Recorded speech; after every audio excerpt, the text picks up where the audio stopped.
नमस्कार, आप सभी का स्वागत इकोनॉमी टुडे में। मैं हूं मुकुल शर्मा। कारोबार जगत की तमाम खबरों पर हमारी नजर रहेगी। साथ ही आज बात करेंगे किस तरीके से सहकारिता क्षेत्र के साथ साथ निर्यात में इजाफा हो सकता है। लेकिन सबसे पहले नजर डालते हैं आज की टॉप लाइंस पर। आरबीआई की रिपोर्ट के अनुसार इस साल सितंबर में बेरोजगारी दर अगस्त की 8.1% से घटकर 7.1% हो गई है। ग्रामीण और शहरी दोनों ही जगहों पर बेरोजगारी दरों में कमी आई है। बैंक फॉर इंटरनेशनल सेटलमेंट की रिपोर्ट के मुताबिक महामारी से पैदा हुई चुनौतियों के बीच मौद्रिक नीति ढांचे के तहत उठाए गए महत्वपूर्ण कदमों से भारत के लोगों के बीच विश्वास पैदा हुआ। सरकार इलेक्ट्रिक वाहनों के लिए मानक चार्जिंग नियम लाने की तैयारी कर रही है। देश में इलेक्ट्रिक वाहनों की बढ़ती लोकप्रियता के कारण आपको बता दें भी सरकार ने कदम उठाने का निर्णय लिया है। और सप्ताह के पहले कारोबारी दिन मामूली गिरावट के साथ खुले भारतीय शेयर बाजार। शुक्रवार को लाल निशान के साथ बंद हुए थे सेंसेक्स और निफ्टी। तो आज की टॉप लाइन्स आपने जानी। सितंबर में बेरोजगारी दर में कमी आई है। आरबीआई के अनुसार भारतीय पारदर्शी मौद्रिक नीति से बढ़ा भरोसा, ये बीएसआई की रिपोर्ट कह रही है। और इलेक्ट्रिक चार्ज की जो अगर बात की जाए तो जो मानक है वो जल्द मिलेंगे। और साथ ही सेंसेक्स की स्थिति आपने जानी। अब आइए रुक कर लेते हैं किस तरीके से जो गिफ्ट निफ्टी है वो अभी नजर आ रहा है। बाजार की अगर खास तौर से बात की जाए किस तरह के जो आंकड़े हैं वो अभी तक हमारे सामने आ रहे हैं, इसकी जानकारी आपको देंगे। सबसे पहले बात करते हैं गिफ्ट निफ्टी की। तो आप देख सकते हैं 86 अंकों की जो बढ़त है वो यहाँ फिलहाल हम देख पा रहे हैं 19,512.50 अंकों के साथ। तो ये तो बात हुई गिफ्ट निफ्टी की, किस तरीके से जो 86 अंकों की बढ़त है उसमें ज़रूर फिलहाल हम देख पा रहे हैं। और इसके साथ साथ अगर बात की जाती है जो दूसरी चीज़ें यानी मार्केट अपडेट की बात की जाए, गिफ्ट निफ्टी फिलहाल आपको हम बता रहे हैं क्या स्थिति है गिफ्ट निफ्टी की। इसके साथ ही सेंसेक्स की अगर बात की जाए तो आप देख सकते हैं 11.81 अंकों की जो गिरावट है वो यहाँ नज़र आ रही है। 65,385.81 पर जो सेंसेक्स है वो खुला है आज। और अब नज़र डालते हैं निफ्टी 50 ओपनिंग पर भी। आप यहाँ भी देख सकते हैं 18.20 अंकों की गिरावट के साथ ये भी नज़र आया 19,524.45 अंकों के साथ। तो जाहिर तौर पर एक हम कह सकते हैं जो गिरावट है वो लाल निशान जो है आज सप्ताह के पहले कारोबारी दिन में यहाँ नज़र आ रहा है।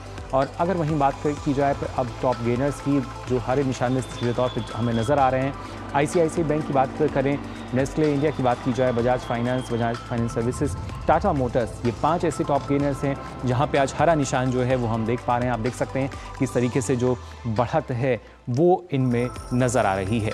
और टॉप गेनर्स के बाद अब आइए नज़र डालते हैं जो आज के टॉप लॉसेस भी हैं यानी लाल निशान के साथ जो हमें नज़र आ रहे हैं वो कौन से हैं वो भी आइए जान लेते हैं। कोटक बैंक की अगर बात की जाए, इसके साथ साथ ग्रासिम की हम बात करें, अल्ट्रा सेल्को की बात करें, टीसीएस और सिप्ला, आप देख सकते हैं लगातार जो लाल निशान है वो इनमें नज़र आ रहा है। और करीब 1.79% से की जो गिरावट है उसके साथ साथ आप देख सकते हैं सिप्ला की भी अगर बात की जाए तो 0.58% की जो गिरावट फिलहाल इसमें दर्ज की गई है। तो आज के जो लॉसेस हैं वो आपने जान लिए। अब बात कर लेते हैं खासतौर से ग्लोबल मार्केट की स्थिति क्या है। आप देख सकते हैं यूएस मार्केट की सबसे पहले अगर बात की जाए, डॉ जोन्स फ्यूचर्स में आप देख सकते हैं 32.17 अंकों की जो बढ़त के साथ हरा रंग हमें सीधे तौर पर नजर आ रहा है। S&P 500 नेस्डेक की बात की जाए तो लाल निशान अब सीधे तौर पर देख सकते हैं यानी गिरावट जो है वो यहाँ नज़र आ रही है यूएस मार्केट में।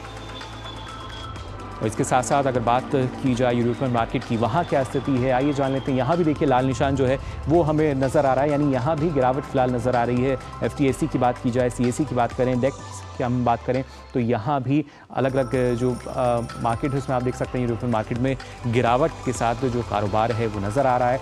एशियन मार्केट की अगर बात की जाए तो यहाँ भी आप देख पा रहे होंगे 252.24 अंकों की गिरावट है। निकाई में, हैंगसेंग में 123.76 अंकों की गिरावट है। कॉस्पी में 11.24 अंकों की गिरावट यानी यहाँ भी गिरावट के साथ जो कारोबार है वो फिलहाल नज़र आ रहा है। अब बात करते हैं क्रूड ऑयल की तो आप देख सकते हैं ब्रेंट क्रूड का 0.73 ये नीचे गया है, $91.43 प्रति बैरल इसका जो आज रेट है वो यहाँ पे दर्ज किया गया।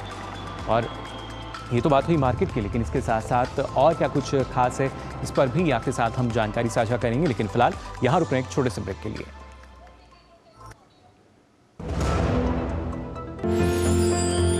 साल, बरस और सदी नहीं, एक युग गुजर जाएगा। उम्र न पूछो वंडर की, जब फर्क नजर आएगा। वंडर सीमेंट, फर्क नजर आएगा। अब क्या देख रहे हो पापा? तुम कहते हो ना कि स्टॉक मार्केट में बहुत सोच समझकर इन्वेस्ट करना चाहिए, बस थोड़ा सा ज्ञान ले रहा हूँ। किससे? हर एक स्टॉक्स एक्सपर्ट है, मस्त एजुकेशनल वीडियोस बनाता है और अच्छी इन्वेस्टमेंट की टिप्स भी देता है। पापा इन वीडियोस पे ना जाएं, अपना रिसर्च खुद करें या सेबी रजिस्टर्ड इन्वेस्टमेंट एडवाइजर से संपर्क करें। एजुकेशन के नाम पर कुछ इन्फ्लुएंसर्स अक्सर इन्वेस्टर को मिसगाइड करते हैं, नुकसान आपका होगा। सोच कर समझ कर इन्वेस्ट कर। एक बार फिर स्वागत आपका इकोनॉमिक टुडे में। अब आइए बात करते हैं आज के फोकस की।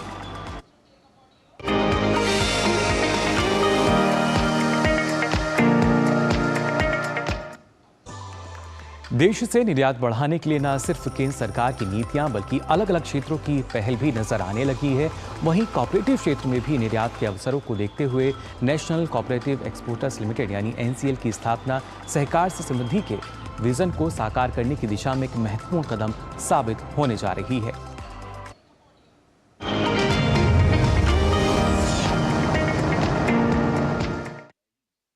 मजबूत अर्थव्यवस्था के साथ देश लगातार आत्मनिर्भरता की तरफ आगे बढ़ रहा है।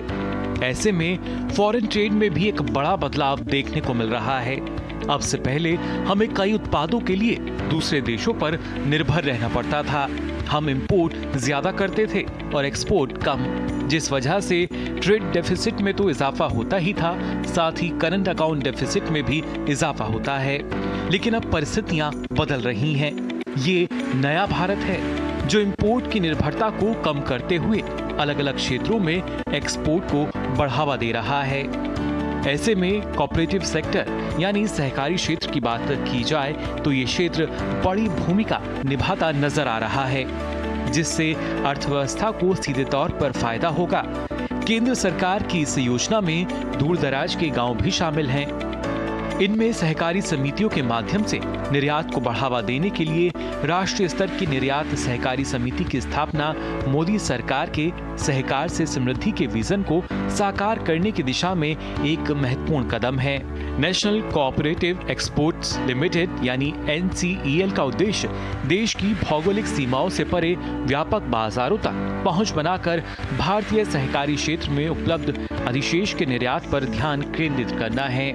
NCEL अपने राजस्व को लगभग 2160 करोड़ रुपए के मौजूदा स्तर से 2025 तक दोगुना करने के लक्ष्य के साथ बड़ी संख्या में सहकारी समितियों का नामांकन करके कृषि और समृद्ध गतिविधियों के साथ साथ हथकरघा और हस्तशिल्प वस्तुओं को भी सम्मिलित करता है। NCEL विश्व बाजार की मांग के अनुसार बेहतर मुनाफे की स्थिति की जानकारी प्रमुख सहकारी क्षेत्रों को उपलब्ध कराएगा। वैश्विक मांग वाली इन वस्तुओं की पहचान से न केवल मुनाफे में बढ़ोतरी होगी बल्कि हमारी अर्थव्यवस्था के लिए आवश्यक विदेशी मुद्रा भी आएगी। वहीं आज केंद्रीय गृह एवं सहकारिता मंत्री अमित शाह राष्ट्रीय सहकारी निर्यात लिमिटेड द्वारा नई दिल्ली में आयोजित सहकारी निर्यात पर राष्ट्रीय संगोष्ठी को संबोधित करेंगे, जिसमें अमित शाह NCEL के लोगो, वेबसाइट और ब्रोशर का लोकार्पण और NCEL सदस्यों को सदस्यता प्रमाण पत्र भी वितरित करेंगे। एक दिवसीय संगोष्ठी में निर्यात बाजारों से जुड़ने के लिए सहकारी समितियों का मार्गदर्शन, भारतीय कृषि निर्यात क्षमता और सहकारी समितियों के लिए अवसर सहित अनेक विषयों पर मंथन किया जाएगा। देश में चल रही 5 बड़ी सहकारी समितियां इफ्को, क्रिप्को, नेफेड, NCDC और अमूल ने NCEL को प्रमोट किया है। ऐसे में विश्व की तीसरी सबसे बड़ी अर्थव्यवस्था बनने और $5 ट्रिलियन की इकोनॉमी बनाने के लिए सहकारिता प्रमुख भूमिका निभाती हुई नजर आएगी। Bureau report, DD news.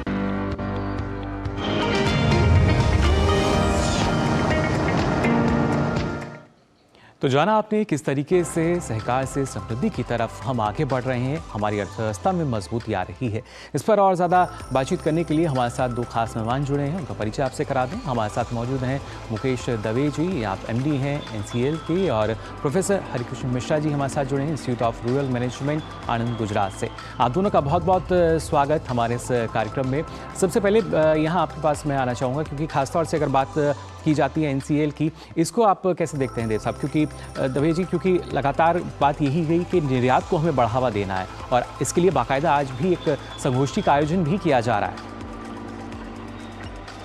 Actually जो निर्यात हो रही है इंडिया से, इसमें कैसे करके सहकारी संस्थाओं का सहयोग बढ़ाया जाए, जी क्योंकि सहकारी संस्थाएं काफ़ी छोटे स्तर पे होती है जनरली, और वो कभी फॉरेन एक्सचेंज का रिस्क नहीं ले सकती है, कभी इनके पास मार्केट एक्सेस नहीं होता है, तो ऐसे बहुत सारे प्रॉब्लम होते हैं। तो उस सारे प्रॉब्लम को उलझाने के लिए और इनकी मदद करने के लिए ये राष्ट्रीय स्तर पर एक कोऑपरेटिव सोसाइटी, जिसको 5 बड़ी कोऑपरेटिव सोसाइटी ने मिलकर बनाई हुई है, जी इसका फोकस ये रहेगा कि सारे के सारे जो कोऑपरेटिव सेक्टर है, चाहे किसी भी क्षेत्र में, कृषि क्षेत्र में हो या फिर हथकरघा या हैंडलूम, टेक्सटाइल, कपड़े, मछली, डेयरी, जी। तो सारे सेक्टर के जो सरकारी क्षेत्र है उनको मदद करें, उनको मार्ग दिखाए, उनके लिए मार्केट ढूंढे और उनको एक ऐसा मार्केट एक्सेस दिलाए जिसकी वजह से फॉरेन एक्सचेंज देश के लिए भी कमाया जा सके और उनको ज्यादा से ज्यादा पैसे मिल सके। जी बिल्कुल, ये उद्देश्य। इसके साथ ही प्रोफेसर मिश्रा आपसे भी समझना चाहेंगे, क्योंकि इसके तहत हम देख सकते हैं जो विकास की बयार है वो गांव-गांव तक पहुंचेगी और जो दूर दराज के गांव हैं उनका भी योगदान हमें नजर आएगा हमारी अर्थव्यवस्था को मजबूत बनाने के लिए। बेशक, मेरे ख्याल से हम लोग जब कोऑपरेटिव के बारे में बात कर रहे हैं, आप देखेंगे कि हमारे पास इकोनॉमी जब एग्रीगेशन की बहुत कमियां हैं और ये जो अभी संस्था बनी है वो एक बहुत बढ़िया माहौल बनाएगी इकोनॉमी ऑफ एग्रीगेशन की, क्योंकि बहुत सारे सेक्टर ऐसे ही पड़े हैं जिसका ऊपर वो जो हमको जो फायदा मिलना चाहिए वो फायदा नहीं पा रही है, क्योंकि स्केल नहीं मिल रही है जी। और हमारा जो लैटेंट स्किल है गांव-गांव में उसको आगे बढ़ाने के लिए एक बहुत बढ़िया काम करेगी, क्योंकि हमारे पास अगर साधन है एक्सपोर्ट करने की तो हम आगे बढ़ पाएंगे, क्योंकि हमारे पास मार्केट ही प्रॉब्लम कर रही है। तो ये बहुत बढ़िया चीज है सर। जी बिल्कुल। यहाँ लेकिन दवे साहब आपसे और बेहतर तरीके से जानना चाहेंगे, किस तरह की रणनीति के तहत हम कह सकते हैं कि जो एक बड़ा विश्व बाजार है, जो अवसर हमारे सामने है, किस तरीके से इसकी तरफ अग्रसर होंगे हम?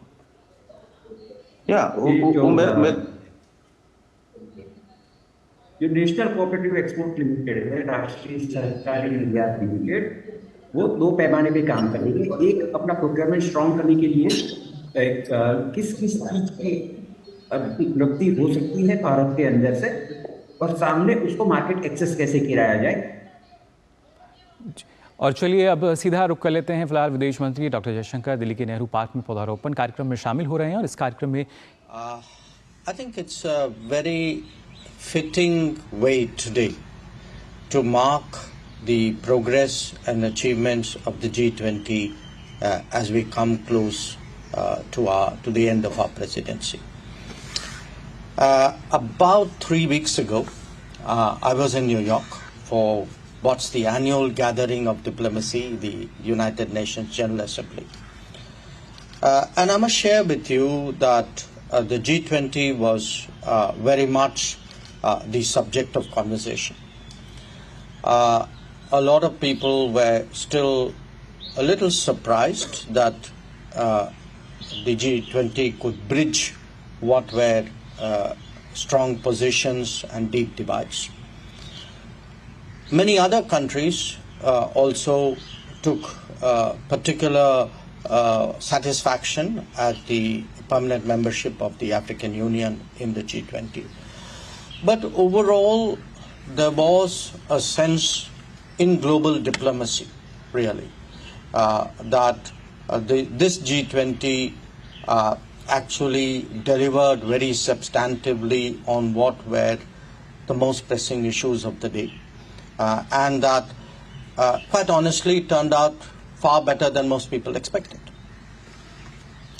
Now, that's the way the world saw it. I think ambassadors in particular have had the opportunity to travel around India. That was the way we engineered the G20 process. And you would have also seen that in the last year, the interest that Indians have shown in the world in international issues, in issues concerning the future of our planet, our own future linked with that. That's really been extraordinary. So we have therefore two reasons to today to be, I would say, satisfied. One, that in the totality of global diplomacy at a very difficult time in international politics, actually G20 was a big plus on the positive side of the global ledger. And the second, that it has made a country, a society which is today the fifth largest economy, which in many ways is globalizing at a very rapid rate. It has made this society far more connected with the rest of the world. Now, as we bask in the afterglow of the summit, I'm often asked saying, okay, it was a great show. So now that the smoke's cleared, tell me, what did you really get done?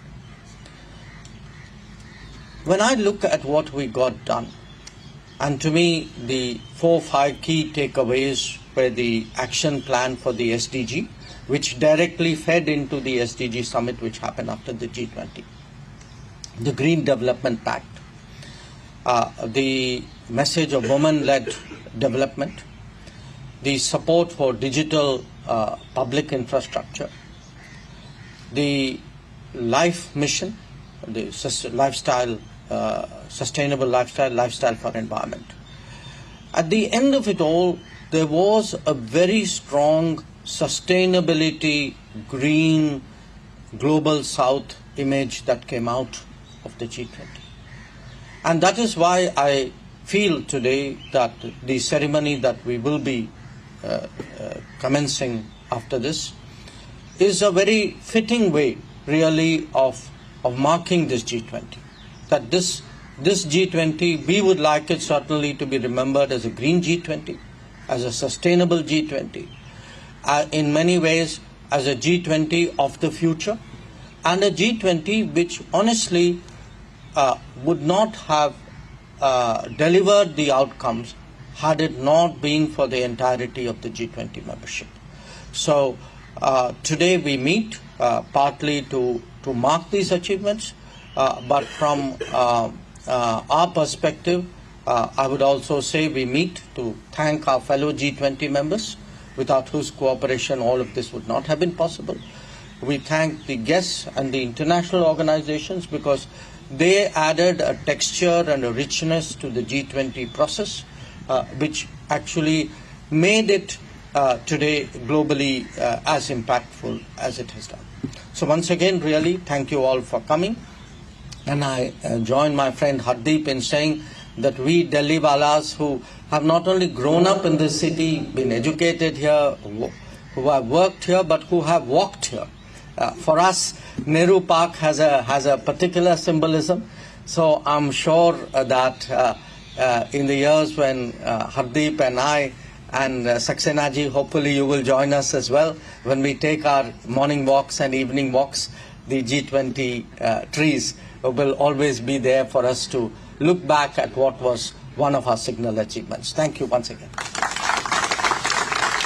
विदेश मंत्री doctor Jaishankar इस वृक्षारोपण कार्यक्रम में शामिल हुए और उन्होंने बताया कि G20 कितना सफल रहा और साथ ही देश की जो अर्थव्यवस्था है किस तरीके से रफ्तार से आगे बढ़ रही है, जो कि जल्द ही शीर्ष 3 में शुमार हो सकती है। फिलहाल हम यहाँ रुक रहे हैं एक छोटे से ब्रेक के लिए। आप बने रहिए डीडी न्यूज पर। साल, बरस और सदी नहीं, एक युग गुजर जाएगा। उम्र न पूछो वंडर की, जब फर्क नजर आएगा। वंडर सीमेंट, फर्क नजर आएगा। आप क्या देख रहे हो पापा? तुम कहते हो ना कि स्टॉक मार्केट में बहुत सोच समझ कर इन्वेस्ट करना चाहिए, बस थोड़ा सा ज्ञान ले रहा हूँ। किससे? हर एक स्टॉक्स एक्सपर्ट है, मस्त एजुकेशनल वीडियोस बनाता है और अच्छी इन्वेस्टमेंट की टिप्स भी देता है। पापा, इन वीडियोस पे ना जाएं। अपना रिसर्च खुद करें या सेबी रजिस्टर्ड इन्वेस्टमेंट एडवाइजर से संपर्क करें। एजुकेशन के नाम पर कुछ इन्फ्लुएंसर्स अक्सर इन्वेस्टर को मिसगाइड करते हैं, नुकसान आपका होगा। सोच कर, समझ कर, इन्वेस्ट कर। ब्रेक के बाद आप सभी का एक बार फिर स्वागत इकोनॉमी टुडे में। हमारे साथ लगातार हमारे मेहमान जो हैं मुकेश दवे जी और प्रोफेसर हरकृष्ण मिश्रा जी बने हुए हैं। हम बात कर रहे थे किस तरीके से सहकारी समितियां जो हैं वो निर्यात को बढ़ावा दे रही हैं, और मुकेश जी आप बता रहे थे कैसे खासतौर से NCL जो है वो पूरी रणनीति के साथ आगे बढ़ रहा है, जिसका फ़ायदा ना सिर्फ गाँव तक भी पहुँचेगा बल्कि जो सहकारी समितियाँ हैं उनको और बढ़ावा मिलेगा। जैसे मैं बता रहा, NCL बेसिकली डिमांड और सप्लाई की जो गैप है या डिमांड और सप्लाई की पॉसिबिलिटीज है कि इंडिया से क्या माल मिल सकता है, सप्लाई मिल सकती है, और ग्लोबली क्या डिमांड है जी, वो दोनों को मैच कराएगी दोनों तरीके से। एक तरफ से ये मायना करेंगे कि किस चीज डिमांड है, किस स्पेसिफिकेशन है या किस फॉर्म में चाहिए। कि बहुत बार हो सकता है कि हमारे पास जो उसको थोड़ा बहुत हमें चेंज करना पड़े या थोड़ा बहुत मोड़ना पड़े या कुछ स्पेसिफिकेशन के हिसाब से उस माल को बनाना पड़े जी। तो हम हमारी कोऑपरेटिव सोसाइटी या सरकारी समितियों को गाइड करेंगे कि ये लोग कैसे कर सकते हैं और कैसे हम इसको मिल सकते हैं। दूसरा एक हम करने जा रहे हैं, हम पूरे एक NCL की खुद की पोर्टल सिस्टम बनाएंगे जी, जिसके ऊपर जो सहकारी समितियां है वो अपलोड कर सकेंगी कि वो क्या सप्लाई कर सकती है, और सिमिलरली मार्केट डिमांड भी हम देख सकेंगे कि मार्केट में क्या चीज की डिमांड है। तो हम जो प्रोक्योरमेंट हमारा होगा वो पूरा हम सिस्टम बेस कर सकते हैं, पोर्टल ड्रिवन हो सकता है जहाँ पे कोई आके अपनी चीज बेच सकता है, और जैसे किसी चीज की डिमांड हो, जिससे हमारे पास किसी चीज का ऑर्डर आ रहा है तो हम सीधा पोर्टल के ऊपर लोड करेंगे इसको कि हमारे पास इस चीज की डिमांड है। तो हमारे जो भी मेंबर्स है जो भी सहकारी क्षेत्र में है वो सारे इस चीज देख सकेंगे, इस चीज की डिमांड है तो अपने आप इससे सप्लाई के लिए किस हद तक तैयार है तो वो चीज हमें बताएंगे और फिर हम उस दोनों को जोड़ेंगे। तो इस हिसाब से हम एक सिस्टम ड्रिवन कंप्लीटली और फुल्ली ऑटोनोमस एक ऐसी चीज होगी जिसका मैक्सिमम बेनिफिट वही सहकारिता क्षेत्र के पास और जो फार्मर को जाता है उसी शहर से जाएगा। हम मॉडल फॉलो कर रहे हैं अमूल का, जहाँ पर मैक्सिमम कंज्यूमर रुपी जो है उसका शेयर कैसे बेस्ट पॉसिबल वे में किसान को पास ऑन हो जाए। जी बिल्कुल। साथ ही मुकेश जी खास तौर से जब हम देखते हैं किस तरीके से लगातार जो निर्यात है उसको बढ़ावा मिलेगा, प्रोफेसर मिश्रा आप भी इस बात से सहमत होंगे कि ये तमाम ऐसे क्षेत्र जो माध्यम है वो अभी तक शायद नहीं मिल पाता था, लेकिन अब NCL की स्थापना के बाद से वो माध्यम हमारी जो सहकारी समितियां हैं, सहकारी क्षेत्र है, इनके पास उपलब्ध रहेगा। मेरा कहना है कि अभी मैं बिल्कुल सहमत हूँ मेरी सहयोगी से कि अगर डिमांड सप्लाई की बारे में हम बात करें तो डिमांड पहले आना चाहिए या सप्लाई पहले आना चाहिए, इसके लिए एक अगर सहमति आ जाए तो बहुत बढ़िया काम होगा। और ये जो अभी हमारा कॉर्पोरेशन जो एसोसिएशन अभी आ रही है ये बहुत काम करेगी, क्योंकि डिमांड सप्लाई का जो गैप है उसके लिए एक टाइम लैग भी होना चाहिए हमारे लिए टू मीट द डिमांड। तो हमारे लिए ये अगर टाइम लैग मेरे पास है और मेरे पास बिजनेस एनालिटिक्स की बात अगर है, मेरे पास टूल्स है, आजकल AI की बात हो रही है, अगर उसको लेके हम आगे बढ़ें तो ये डिमांड सप्लाई की जो गैप होती है वो आगे आगे हमारे तरफ से आ जाएंगी। अभी ये हमारा जो अमूल की बात हम कर रहे हैं ये एक्सपोर्ट ओरिएंटेशन के लिए पूरा तैयार है, मगर अगर आगे बढ़े तो अमूल तो सिर्फ एक अगर प्रोडक्शन सिर्फ देखा जाए कुछ स्टेट में पड़ी है और हमारे पास कोऑपरेटिव जो है वो स्टेट सब्जेक्ट है। अगर वो सब स्टेट एक ही साथ बढ़े और ये जो हमारा अभी ये जो संस्था अभी आ रही है स्टेट सब्जेक्ट को लेके सबको साथ लेके अगर AI को आगे बढ़ाए, अगर फोरकास्टिंग ठीक से हो और फोरकास्टिंग के साथ वेदर का फोरकास्टिंग भी हो, डिमांड फोरकास्टिंग होने से कुछ नहीं इतना काम नहीं हो पाएगा अगर वेदर फोरकास्टिंग हमारा ठीक से नहीं हो पा रही है, अगर हमारा सॉइल फोरकास्टिंग ठीक से नहीं हो पा रही है, तो इसलिए हमें आगे बढ़ाने के लिए बहुत प्रॉब्लम हो जाएगी। That's for farm sector. Non farm sector की अगर बात करें तो हमारा ये जो सप्लाई डिमांड का गैप बहुत है, तो हमारे पास पता ही नहीं है डिमांड क्या है कहीं पे, यानी उसी अंतर को हमें कम करना होगा और उसी की महत्वपूर्ण भूमिका में NCL जो है हमें नजर आएगी। मुकेश जी लेकिन जो बढ़िया काम करेगा जी क्योंकि हमारे पास फोकस एफर्ट रहेगी। जी बिल्कुल मुकेश जी, लेकिन जो राष्ट्रीय संगोष्ठी का जो आयोजन हो रहा है आज, उसमें और कौन से ऐसे विषय होंगे जिन पर मंथन किया जाएगा? इसमें 4 विषयों पर एक्सपर्ट है इसको के ज्वाइंट जो कि क्षेत्र से क्या बन रहा है, कैसे बाजार मिलेगा उसके बारे में बताएंगे। इसके बाद हमारे पास एपीडा के सेक्रेटरी सर डॉक्टर सुधांशु जी है, जो पूरे मतलब इनकी करीब 15 प्रोडक्ट एपिडा के अंदर आती है। इस प्रोडक्ट के बारे में बताएंगे कि इस प्रोडक्ट में से क्या सहकारी क्षेत्रों से निर्यात हो सकता है। हमारे पास जयंत मेहता जी, मैनेजिंग डायरेक्टर जो अमूल के है, वो है जो कि डेयरी का मार्केट कैसे विश्व में, इंडिया कैसे डेयरी का मार्केट विश्व भर में बन सकती है, आगे आने वाले 25 साल में इंडिया का क्या पोटेंशियल है, उसके बारे में बताएंगे। और इसके साथ साथ भारत सरकार एक ग्रेन स्टोरेज की बहुत बड़ी सिस्टम बनाने जा रही है, जो कि एग्रीकल्चरल सोसाइटीज के बेस पे होगा।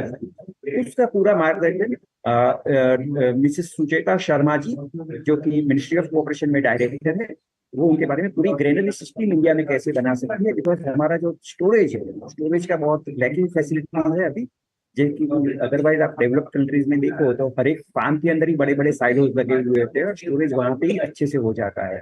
तो उस टाइप की सिस्टम इंडिया में कैसे बना सकती है और कैसे आने वाले 2-3 सालों के अंदर ही हम वो कॉम्पिटेंसी डेवलप कर सकते हैं, और भी सहकार क्षेत्र को साथ में लेते हुए, इसके बारे में सुचेता जी बताएंगे। जी, लेकिन प्रकार की संगोष्ठी का आयोजन है जो करीब दोपहर 1 बजे से लेकर शाम को 4:30 बजे तक। जी मुकेश जी, जो लेकिन लक्ष्य हमने रखे हैं एनसीएल के तहत कि जो हमारा राजस्व है उसको 2025 तक हम दोगुना कर पाएं, तो क्या उसमें आपको लगता है किस तरह की चुनौतियां भी हैं हमारे सामने? जैसे कि सर ने बताया, उन्होंने क्या हमारे जो सियासत है कि कुछ कंट्रीज है जो कुछ चीजें करते हैं इंडिया से, because of maybe sanitary and phytosanitary measures या पेस्टिसाइड्स, ये सब को डाल के एक तरफ वो चीजें भी स्टडी करनी पड़ेगी, और दूसरी तरफ जो अलाउ उसको हम कैसे सबसे ज्यादा बढ़ा सके, वो करके हम इस तरह से ऐसा करेंगे कि हमारा एटलीस्ट आने वाले 2-3 साल के अंदर ही टर्नओवर चालू हो जाए और काफी बड़ी मात्रा में। सर मिश्रा, हम मान सकते हैं कि जो अब गांव है उनकी सूरत जाहिर तौर पे बदलती हुई नजर आएगी?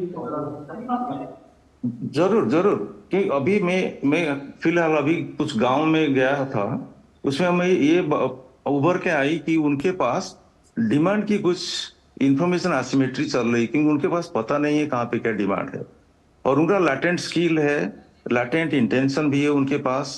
अभी हमको ये जो संस्था आ रही है, ये बहुत बढ़िया काम करेगी, फोकस्ड वे में काम करेगी, और ये आगे तो बढ़ेगी जरूर।